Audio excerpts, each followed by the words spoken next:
Fighter today digital media से संतोष श्रीवास्तव बोल रहे हैं। आज हम दिलीप पांडे जी से परिचय कराना चाहेंगे आपका, और ये जानकारी करना चाहेंगे किस संगठन से, शिक्षक संगठन से हैं बात।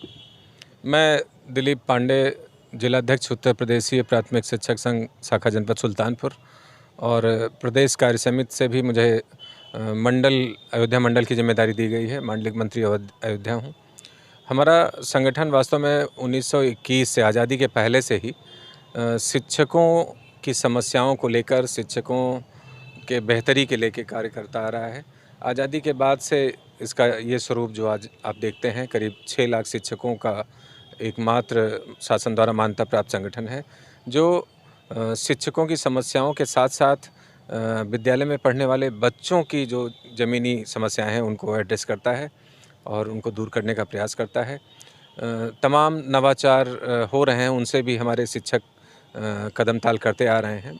और जब भी प्रशासनिक स्तर से, सरकार के स्तर से कुछ इस तरह से चीज़ें ज़मीन पर उतारने का प्रयास होता है जो उनके व्यवहारिक दृष्टिकोण से अनुपयोगी होता है या अनुपयुक्त होता है, तो उस समय संगठन सरकार से और शासन स्तर से हस्तक्षेप करते हुए उसको शिक्षक और छात्र हित के अनुरूप बनाने का प्रयास करता है। अच्छा, इस समय जो है शिक्षकों की सबसे ज़्यादा डिमांड है ओल्ड पेंशन को लेकर जो है, और उसको कई बार उठाया गया, उसके विषय में क्या चल रहा है संगठन में? जो हमारी चिरपरिचित मांग, एक तरह से देखा जाए तो पूरे देश में पुरानी पेंशन लागू करने की आवाज़ उठ रही है, और निश्चित रूप से ये नितांत ज़मीनी सच्चाई है।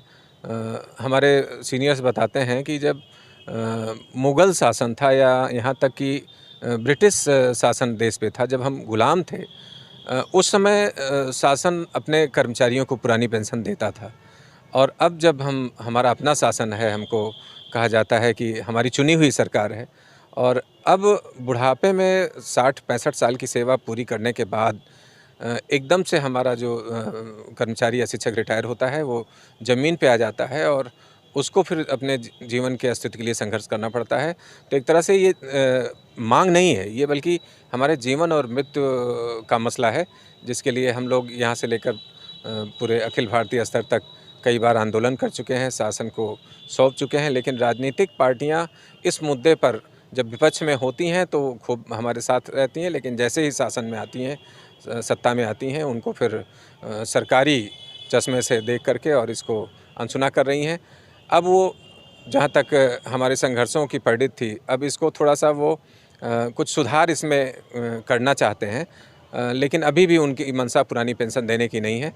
लेकिन हमारे संगठन की, हमारे समूह की, ये जब तक पुरानी पेंशन की मांग पूरी नहीं हो जाती, तब तक इस दिशा में हमारा संघर्ष चलता रहेगा। इस समय बीएसए दीपिका चतुर्वेदी के ऊपर जो है तरह तरह के आरोप लग रहे हैं, इसके विषय में कुछ आप बताना चाहेंगे? कुछ हलचल है विभाग में, एक आध मुद्दे आए थे, कुछ शिक्षक के साथ एक आत्महत्या वाला प्रकरण आपने सुना होगा। कुछ बात आई थी, तो उसमें हम लोगों ने दोषी अधिकारी के विरुद्ध एफआईआर करने के लिए थोड़ा सा संघर्ष करना पड़ा था हमको।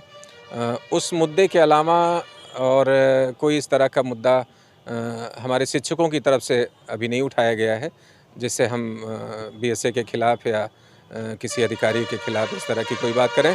निश्चित रूप से अगर कोई इस तरह की बात आएगी तो संगठन और हम उसके साथ